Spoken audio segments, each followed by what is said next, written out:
حضور اونٹنی پہ ہیں، احرام باندھا ہوا ہے، 1,40,000 کم و بیش غلام سامنے کھڑے، عرفات کا میدان۔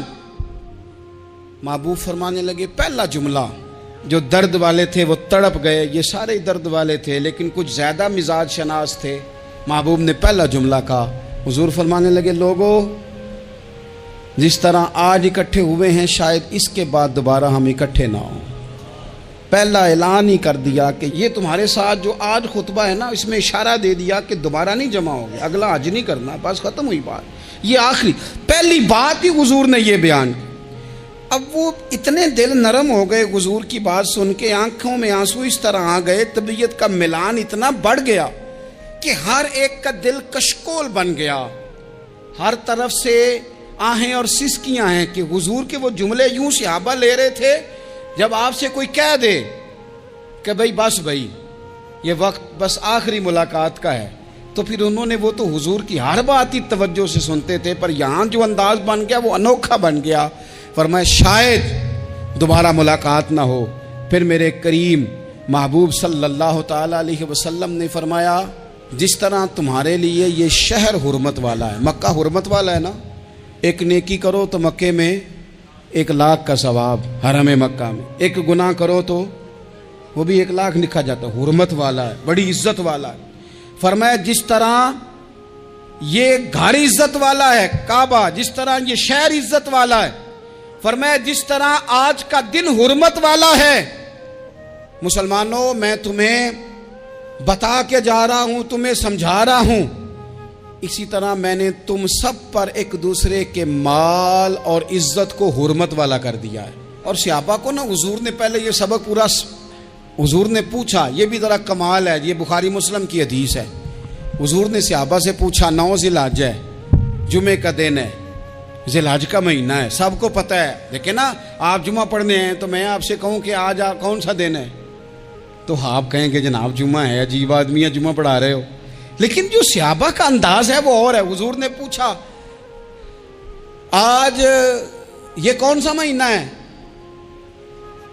یہ ادب ہے، یہ مقام ہے، یہ وہ مقام ہے جہاں بہت سارے صرف عقل والے بندے جو ہوتے ہیں نا وہ بیچارے گرتے پھڑتے ہیں، کہتے ہیں جی بات آتی ہو تو بتانی چاہیے، یہ کیا بات ہوئی جی، بندہ بولے ہی نا، یہ کیا لیکن کچھ لوگ ایسے ہیں جن کا دھارا ادب کچھ اور ہوتا ہے، انہیں ڈھیروں باتیں بھی آتی ہوں تو ہر جگہ بات کرنے کی نہیں ہوتی، سب جگہ کہانیاں سنانے کی نہیں ہوتی۔ حضور نے فرمایا کون سا مہینہ ہے؟ قربان جائیں بھیا کو زبان ہو کے کہنے لگے واللہ و رسولہ عالم، اللہ جانے اللہ کا رسول جانے، سانو تے قید سجن دا گہنا ہے، او جنج رکھے اسا اونج رہنا ہے، ہمیں کیا پتا؟ پوچھا کسی نے، لکھا ہے صوفیاء نے، کسی نے پوچھا تمہیں پتہ نہیں، کہنے لگے چپ کر، ہمیں کیا پتا کون سا مہینہ ہے؟ تو حضور نے فرمایا آج تاریخ کون سی ہے؟ بھائی صاحب کو پتا تھا نا 9 ذی الحج کو یہ حج ہوتا ہے، کون سی تاریخ ہے؟ کہا واللہ و رسولہ عالم، اللہ جانے اللہ کا رسول جانے، قربان جائیں۔ حضور نے پوچھا دن کون سا ہے؟ سب کو پتا ہے جمعہ ہے، کہنے لگے واللہ و رسولہ عالم، اللہ جانے اور اللہ کا۔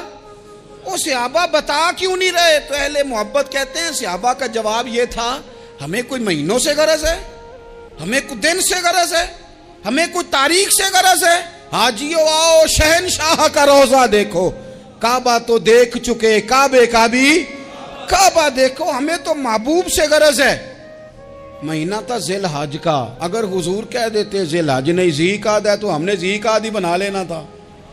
تاریخ تھی 9، اگر حضور فرما دیتے 11 ہے تو ہم نے 11 ہی بنا لینی تھی۔ دن تھا جمعے کا، اگر حضور کہتے پیر ہے تو ہمیں کیا لگے؟ ہمیں تو محبوب کی رضا چاہیے۔ آپ دیکھیں نا، ایک صحابی کے ہاتھ ذرا لمبے تھے تو حضور نے فرمایا یا ذوالیدین، او لمبے ہاتھوں والے۔ ان سے کوئی پوچھتا نام کیا ہے تو کہتے میرا نام ہے 2 ہاتھوں والا۔ او بھائی میرے بھی 2 ہیں، تم کیوں 2 ہاتھوں والا؟ کہنے لگے یہ نہیں مجھے پتا، مجھے نبی پاک نے کہا 2 ہاتھوں والا، تو ٹھیک ہو گئی جو حضور نے نام رکھ دیا۔ تو حضور سید عالم نے پوچھا، پھر حضور نے حرمت یاد کرائی، فرمایا یاد رکھو یہ دن بھی بڑی عزت والا ہے، جمعے کا ہے، یہ مہینہ بھی بڑی حرمت والا ہے، ذی الحج کا ہے، یہ تاریخ بھی بڑی حرمت والی ہے، لیکن فرمایا جس طرح اس دن کی، اس شہر کی، اس مہینے کی تم نے عزت کرنی ہے، اسی طرح ایک دوسرے کے مال کا، ایک دوسرے کی عزت کا تم نے پاس کرنا۔ مسلمان بھائیوں، خدا را یہ حضور کہہ رہے ہیں یار، نبی پاک نے کعبہ کے سامنے کھڑے ہو کے فرمایا بیت اللہ تیری بڑی شان ہے، تیرا بڑا مرتبہ ہے، لیکن فرمایا میرے مومن کی عزت رب کی نظر میں کعبے سے بھی زیادہ ہے۔ ہم کیسے بیٹھ کے یار، ہم کیسے جرات کرتے ہیں کسی کی پگڑی کھولنے کی کونے میں بیٹھ کے؟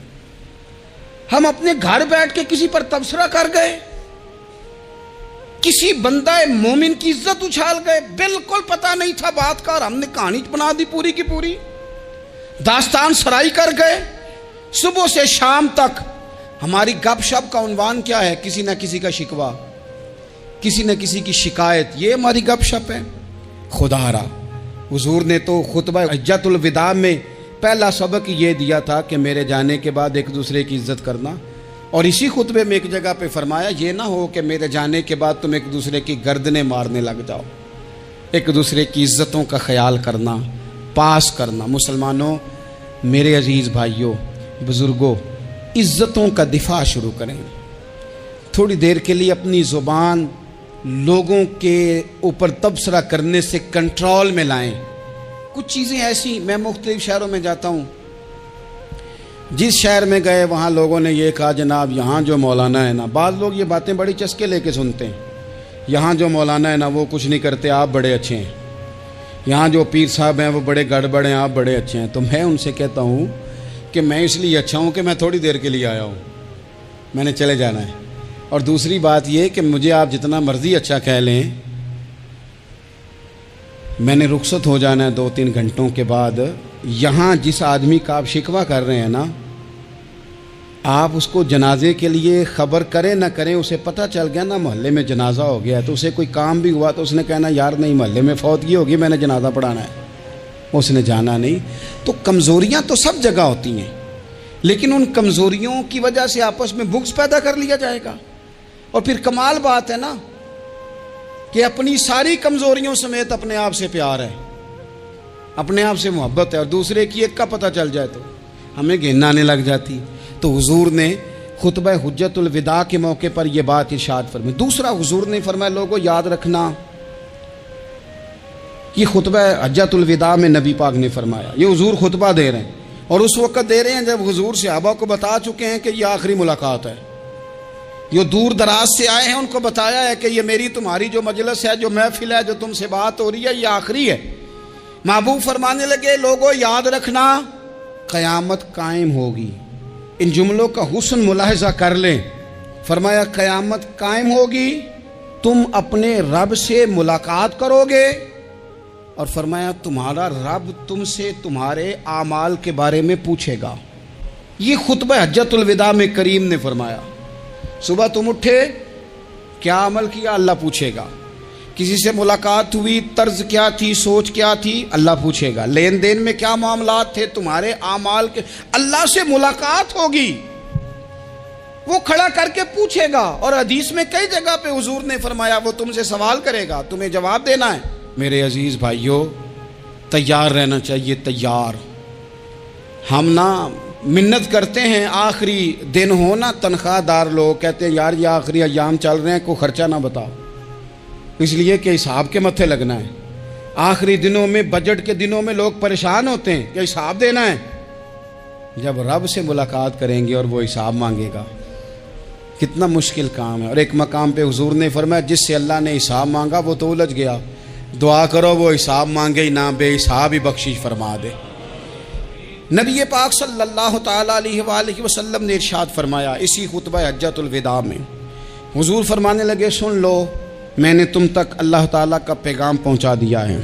اب جس شخص کے پاس امانت رکھی ہو اس پر لازم ہے کہ وہ امانت اس تک پہنچا دے جو اس کا مالک ہے۔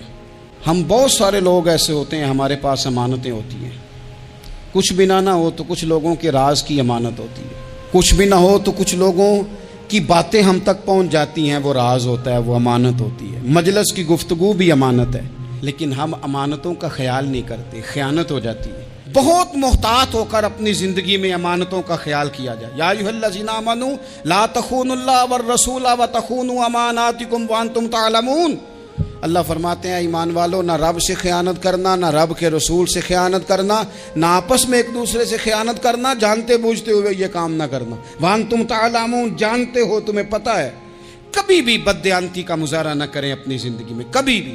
اور یہ بھی یاد رکھ لیں، بچوں کو کیا پتا کہ ہمارا ابا حلال لا رہا ہے کہ حرام لا رہا ہے. آپ لا رہے ہیں نا، تو وہ تو بیچارے بھولے پن میں کھا رہے ہیں، تو حساب آپ نے دینا ہے. جنہ لی تو پاپ کمائے ہن کتھے نہیں ہو تیرے کر دے بلا نا. تو بچوں کا تو یہ معاملہ ہے بھائی، اللہ ماشاءاللہ کہ وہ وقت پہ ہی شادی کے 10-15 دن کے بعد ہی ان کو پیغام مل جاتا ہے کہ اگر ہمارا علیحدہ گھر ہو تو میں مرضی سے سجاؤں، تو میں مرضی سے سنواروں، تو میرا کوئی مطلب اپنا سلسلہ ہو. تو بڑے ٹائم پہ ساری باتیں شروع ہو جاتی ہیں، وہ تو معاملہ ہی بالکل اور ہے. تو بالکل کسی بھی امانت میں کبھی بھی خیانت کرنے کی کوشش نہ کریں. اور یاد رکھیں، مال حرام جہاں آتا ہے وہاں بڑی تباہی آتی ہے. جہاں لوگ بددیانت ہو جاتے ہیں وہاں معاملات بڑے خراب ہو جاتے ہیں. اللہ تبارک و تعالیٰ دیانتداری کی توفیق عطا فرمائے. حضور نے خطبہ حجۃ الوداع کے موقع پر فرمایا، میں نے آج جاہلیت کے سارے سود ختم کر دیے. نبی پاک میدان عرفات میں کھڑے ہو کے فرمانے لگے، جس بندے نے بھی کسی سے پیسے لیے ہیں وہ اصل رقم دے گا، زائد نہیں دے گا. حضور کے بڑے قریبی تھے ایک، فرمایا انہوں نے بھی کچھ لوگوں سے پیسے لیے ہوئے، چونکہ وہ سب لوگ کرتے تھے، حرام ہی نہیں تھا.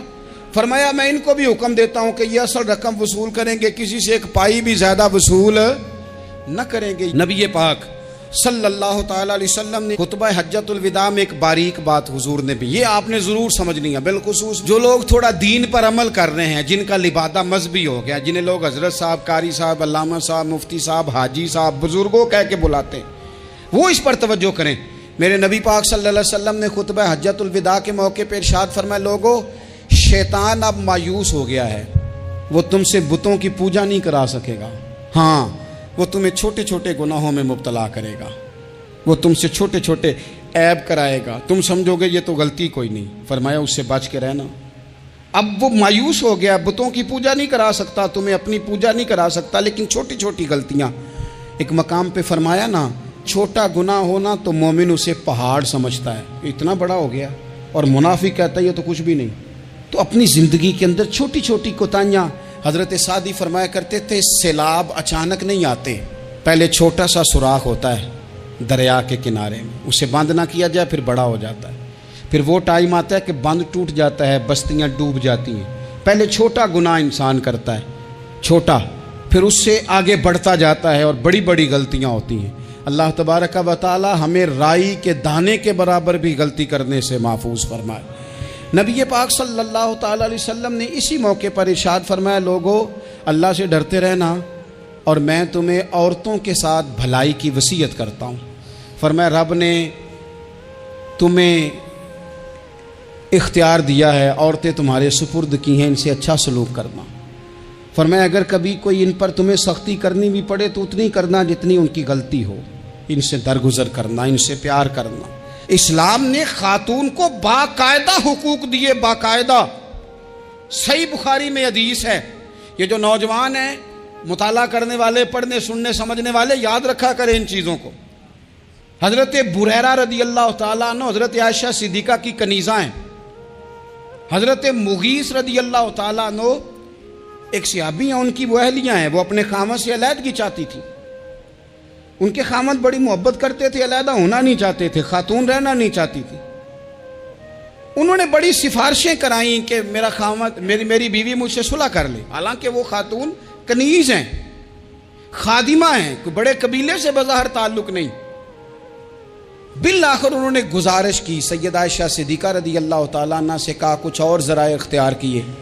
حضرت مغیث نے رضی اللہ تعالیٰ عنہ، ان کے شوہر نے، کہ نبی پاک علیہ السلام کی خدمت میں عرض کریں، حضور میری سفارش کریں کہ یہ مجھ سے صلح کر لیں. تو نبی پاک علیہ السلام نے حضرت بریرہ رضی اللہ تعالیٰ عنہ جو کنیزہ ہیں، خادمہ ہیں، ان کو بلا کے کہا تمہارا خامد صلح کرنا چاہتا ہے. یہاں برادری کا بڑا کے کہتا ہے، پتر وہ میری بھی نہیں تو گال رکھنی، وہ میرے ککھاں دا بھی نہیں تو، وہ کیا کہہ رہے ہیں آپ؟ اللہ نے اسے حق دیا ہے، اور جسے حق اللہ دے اس کا رسول دے، اس سے کون ہوتا ہے کوئی حق چھیننے والا؟